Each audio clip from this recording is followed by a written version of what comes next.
Kind of my question, that comes in is, are these players there, are they getting enough experience to handle these positions in these sorry teams that they're taking on? What needs to stop, and I'm not the only one saying it. It's a lot of your sports writers and everybody saying the same thing.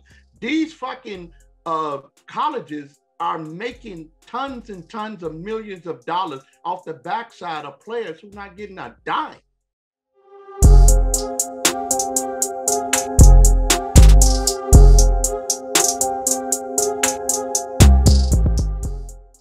With the draft fast approaching, 5 QBs are set to be drafted in the top 10.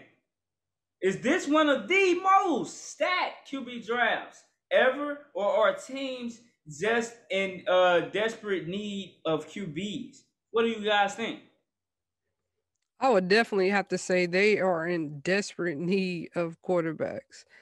Because you think all the teams that are lacking quarterbacks right now, you got retirements, you got injuries, you got the quarterbacks that they just don't believe in. So I think they're just really desperately in need of quarterbacks right now. All right. Yeah, I don't know if they desperately need a quarterback, because 9 times out of 10, they needed one of the 5 of them coming out starting. You know what I'm saying? So I don't know if they're in desperate need of a quarterback. But I mean, this is good for the NFL, because what happened? Quarterbacks throw the ball, receivers catch it, put up numbers, win games. There you go. You know what I'm saying? Yeah. So as the old go out, you had 2 or 3 old went out. You got 5 coming in. So basically, you got 2 veteran quarterbacks went out. Drew Brees. Retired. Drew Brees. You know what I'm saying? Phillip Rivers. So we thought Big Ben, but he found a way to stay. He should have went. He's coming back. That's crazy. I wouldn't even start being here, come off the bench if it was me. But that's just me. But I don't think so. I just think, you know what? I believe if you ever looked at every draft, you had about 10 quarterbacks coming out in the first place. They just wasn't coming out the top 5. Yeah, they weren't coming out this way though, the top 10. If we right. So and there's no guarantee they're gonna come out the top 10 that way. They just projected to come out that way. But you got a lot of teams like Miami and all them is trading down. They're not trading up, they trading down. Miami traded up though. You thinking about Philadelphia? They had the 6th pick. Yeah. Well, some teams, right? That's what I'm thinking. Some of these teams are trading, down. And you got some of your bum teams that's trading up to try to get a good quarterback. So I don't know. It really depends on the need right now. Yeah. So Miami don't need no quarterback. So I don't even know why would they even trade up to even try to get a quarterback. Miami, they shooting for I think it's a tight end right now, Kyle Pitts. Right. Well, that's what I'm saying. I don't think they should be shooting for no quarterback, because you can wait till the later rounds and get a quarterback if you're Miami. I can see Jacksonville. I can see the Jets. I can see them. And right now I can't really see the Jets. Well, they just got rid of Sam Darnold, so they gotta find somebody to replace him. So okay. Let's not forget that he just got recently traded to the Panthers. That's right. I forgot about that. I keep thinking he's still there. But anyway, you only got a few teams that's really, really actually looking for a quarterback or fighting to get a quarterback. So we'll see. Yeah, I think. Well, I'm gonna say this. I want to say it like this. I think 3 of the 5 are going to be franchise quarterbacks. I'm not sold on the other 2 just yet. I know that a lot of people are sold on Trevor Lawrence. I'm sold on Trevor Lawrence. I know, Big Dog, you still skeptical of the guy, but I'm sold on Trevor Lawrence. I'm not sold on him. I'm not sold on him at all. I'm gonna say this. I'm sold on Justin Fields. I don't know what anybody's saying, and we're gonna get into that later on why he's dropping down in the draft also. But I'm sold on Justin Fields, and I'm also sold on Zach Wilson. I think that Zach Wilson will transfer to a good quarterback. Now, Trey Lance, I haven't seen too much of him just to be sold on him. And Mac Jones, let's just say he's played with one of the best wide receiving cores in Alabama. Alabama has some of the best wide receiving cores of all time. Let's not forget some of the great names like Julio, Amari Cooper. But if we think back, where are those QBs that actually, you know what I'm saying, through to these stellar stars, So, well, there's one other thing you think we're not thinking about also too. Yeah, go ahead. None of these quarterbacks coming out are going to major teams. They are going to garbage teams that digging themselves out trying to make the playoff. Yeah. Now, is that good? Is that good for that quarterback coming in right now? Because we see what happened to our boy Burris over there in Cincinnati. Yeah, Burrows. You know what I'm saying? And we already know he's the best. He's the truth. You know, he didn't tear his ACL. That man is the truth right there. Yeah, you know what I'm saying? And you're on a bum team like Cincinnati. Yeah. I'm saying you're on a bum team like Cincinnati. Now, you got to think about this. The Jets has the number 1 pick. You know how much pressure is going to be put on you coming in as a quarterback trying to turn that franchise around? The Jaguars got the number 1 pick. I'm correct. Is the Jaguars? I thought the Jets had it. The Jets got the number 2. Jets got number 2. Okay, well, even still, who wants to go to the Jets? You know, exactly. I think you got a better chance of going to the Jaguars than you would the Jets. I wouldn't want to go down there. Exactly. And that's where kind of my question, you know, that comes in is, are these players, are they getting enough experience to handle these positions in these sorry teams that they're taking on? Like staying in college for 2 years, I don't know. It's like they play, especially if you take like Mac Jones, for example, playing with Alabama. He's got these stellar receivers. You got a stellar running back. And he only played 1 year. You know, he was actually under. Exactly. Yeah, you know, he was actually under Tua before the previous year. So it's like, you know, he's coming in. He's got to find his way. He's coming in. Like, what challenges has he had? Really? Well, you can't stay in there too long now. You can't stay 4 years no more. No, you can't stay 3 years no more. You got to be one and done, maybe 2 and done, but you can't go past 2. Yeah, you just can't go past 2. Like we know as well as I do. Trevor Lawrence, what's his name? Trevor Lawrence. Yeah. Everybody know he should have came out last year. He chose to go back for No. He couldn't come out because if you rethink about it, he was a freshman, and then he was a sophomore this year, I believe. So going back to it, you know, he had to wait 2 years, and now this was his opportunity to come out. So, which that's one thing the NFL is trying to change, just like the NBA changed it. NFL is trying to change that same thing too, and the colleges don't like it. You know what I'm saying? They don't like it at all because of the fact that they want that one and done, or you can make a choice not to even go to college in an NCAA for football and go straight to the NFL. I'm gonna say this, since we're on the topic of one and dones and all that. Now, in the NBA, right, we know that one and done is it's a huge thing now. Nowadays, you don't even have to be one and done. You could go straight to the G League nowadays. But a lot of guys still want exposure. Now, we know that player likeness is a huge thing coming into why these players may actually stay, and it may erase the one and done thing, but we'll see. But I think that, you know, in basketball, let's say this, in college basketball, it's a huge revenue, but college basketball isn't popular until we get into March Madness and things like that. It's not one of a college's main revenue unless we're talking about a Duke or a North Carolina, or so to speak of who's the other team, Kentucky, right? So these are major basketball schools. Those are their number 1 revenue. So I don't know the exact percentage, but they're bringing in a lot of percentage from these schools. But we go to more so football. You got lesser teams or lesser schools. Number 1 sport is football, and they recognize the revenue of it. Let's just go strictly to the SEC.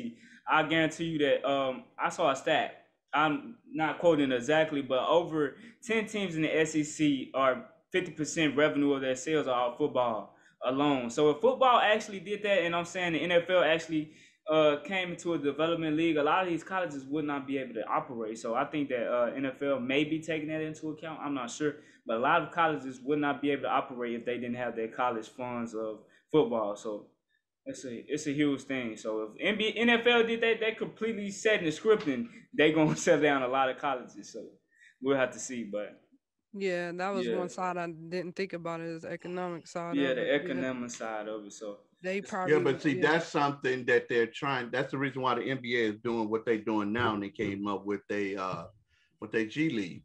Yeah, because of the fact of they know for a fact these colleges are making money off of the backside of these basketball players, and they ain't getting a dime. And they the one that's actually bringing in the people to see the game. So that's why the NBA said, we're going to let y'all make this decision. Do you want to go to college? You want to come to the G League? G League, you making money. You going to college, you're not making any money. You see what I'm saying? That's why all of a sudden now the colleges was like, oh, well, we can let them make some money off of some revenues, like some advertisement and all that stuff. They allow them to make the money. You know what I'm saying?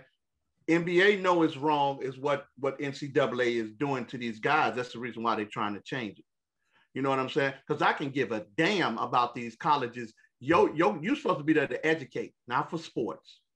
Now, if you're depending on the sports program to keep y'all afloat, then you shouldn't even have a college in the first place. Close them down. Because you're supposed to be there to educate students, not worried about the sport program.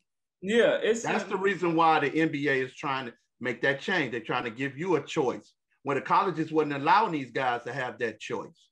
You know what I'm saying? So yeah, but I'm saying this though. NBA, yeah, it's a huge impact. You may lose a lot of revenue. I'm just gonna say one of the top recruits coming out last year was Jalen Green. He made the opportunity to go to the G League, but a lot of guys are still committing to these schools and going to these colleges because some guys aren't the number one prospect in the NBA where they have to do this. But let's just say a top 50 guy or number 50 in the United States, he may actually have to go to a college just to boost up his name some more because he doesn't have a clear shot at a number one opportunity like a number one person. That's what I'm saying. That's what the G League is for. So let me ask you a question. Let me ask you this right here and right now. Go ahead. If LaMelo Ball would have went to college, would he came out 1 or 2?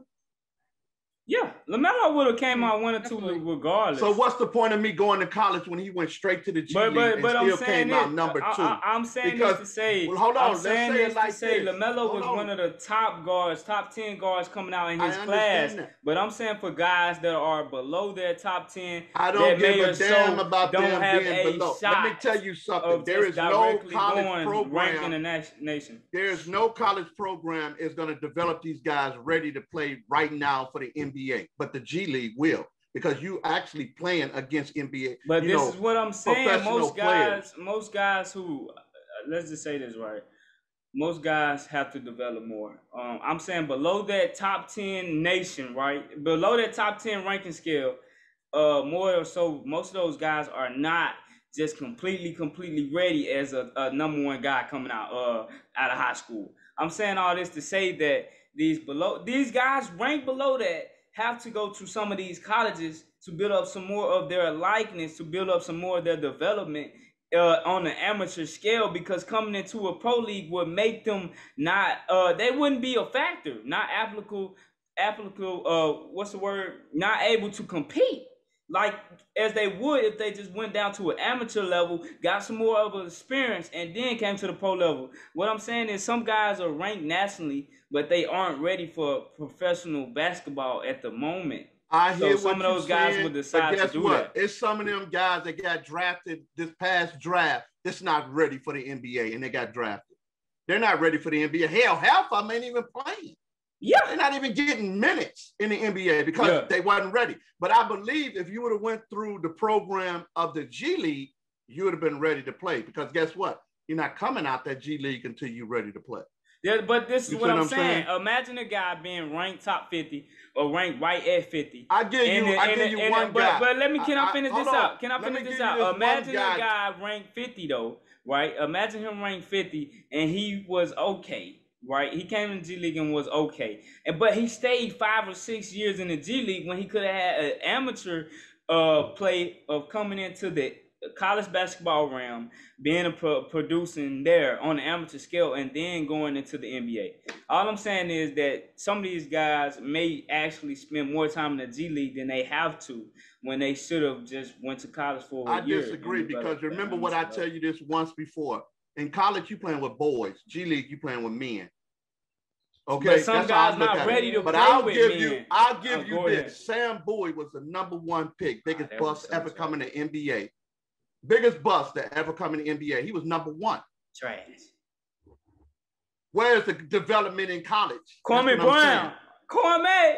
Where's development in college? There is no. So, me personally, I'm saying college kind of ruined some of these guys. I mean, you're right. You're right. You are correct. But I'm saying, some of these guys just aren't completely ready for that development league because all I'm saying is these guys, they may be ranked, right, coming out of high school, right, but they spend more than 1 year in the G League. You see what I'm saying? Let me ask you a question. They're spending 4 or 5 years in the G League. Would college would have made LeBron better or the NBA made him better? But I'm saying number one ranks. I'm not talking about number one ranks here. I'm talking about guys I ain't talking about number one rank. I'm talking about 50 or below. Some of the top, not they decent guys in the nation, but they aren't that number one guy coming out of the nation. It would. You know what I'm saying? They would more than so likely choose college just to have an extra year of playing with amateurs and developing more of their IQ. You see what I'm saying? I'll give you a question right now. Your number one pick came out right now. Mm-hmm. Okay? He was playing for the Lakers, the Sixers, Miami, Golden State, any of those teams, the Clippers. We wouldn't even see him. He wouldn't be playing this many minutes as he's playing now because he's on a bomb team like the Timberwolves. Now he has to play. They're going to make sure he plays. Yeah, he playing a lot. You see what I'm saying? Yeah. So what I'm saying is this. You still don't know what type of player he is. You still don't know if he's going to be a good player throughout his years in the NBA. Yeah. He came out number one pick. I'm thinking of an instance where you think of Markelle Fultz on that. As you know, he's there you go. A lot. But going back to the NFL side, though, I understand what you're saying. But going back to the NFL side, I feel like this. If NFL... I mean, I'm saying this, NBA, right? NBA has their own development league. They had it for a while. But changing it to the G League is a huge thing for them. And it's going to take a lot of college prospects, as you would say, into the G League. But the NBA revenue off the G League and these guys joining it doesn't affect the revenue level that college football has in college football and college universities. College football money and revenue is on a way another level than basketball. So if NFL ever decided to do that, I just feel that a lot of universities would shut down and would not be able to operate, or they would tremendously rise tuition because a lot of these guys that will be number one 5-star prospects will not be coming to their schools. Alabama, to me, would not be able to operate and more than likely would have had to shut down. You see what I'm saying? So it's like, all I'm saying is the NBA Growth League is a huge thing, but it doesn't affect on a tremendous level what would happen if the NFL actually decided to have a development league. That's all I'm saying. I think they need to have one because of the fact of the physicality of football. I'm not going to get hurt in college football. Not going to blow my ACL when I'm trying to go into the NFL. Not going to get hurt. Look at all the guys that got hurt and still haven't recovered when they made it to the NFL. I'm not going to put my body through all of that to play in college, and I'm not getting paid for this stuff. Not me. Yeah. You know what I'm saying? So that's when I feel that the NFL need to come out with some sort of program like the NBA, so these guys can go straight to your I say G League for football, and then go straight into playing professional football. I think that the NFL recognizes how much revenue that these colleges bring in, and I don't want to say they came to a bargain. Hold on. That's what I'm saying. But that's what needs to stop. And I'm not the only one saying it. It's a lot of your sports writers and everybody saying the same thing. These fucking colleges are making tons and tons of millions of dollars off the backside of players who are not getting a dime. Yeah, so that's not right. That's not right at all. So they're not gonna stop. I'm gonna just state this: states actually here in Mississippi, they're coming to sign a bill, right, to let these players start making money on player likeness. A lot of states about to start signing it. I actually discussed this like a day or two ago. But a lot of guys, a lot of states, California was the first one, starting in 2023. They would be one of the first states to actually let players make money off their player and likeness in NCAA ball. And other states are doing it. I think currently it's about to be 7 and more than that by the end of this year. So I'm saying that to say that a lot of these states are doing it so that guys can come to their state, to their university, because they recognize that this will be a huge deal and they don't want to miss out on these top tier talents coming out of high school. So NCAA is losing a huge amount of grip. So I don't know if y'all have noticed, but one of the ways they're trying to get around it, being that it was a COVID year, transfer portal. They opened up the transfer portal, so as soon as you transfer, you can be eligible to play with just one time only or something like that. Be eligible to play straight coming out of straight transferring from the school, because originally if you transfer from one school to another, you would not be able to. You would have to sit out 1 year. They're changing that rule for the time being, but NCAA is doing a lot to remain control and have control of this, but they completely, to me, on a down spiral right now, because these guys, I guarantee you, 2023, they are going to start receiving money and endorsements for their player likeness in the NCAA, and it will be a law. So NCAA is losing grip. So that's just something to be said. So that may flip the script for these guys to come to college, so that they can start getting paid early on. So we'll see.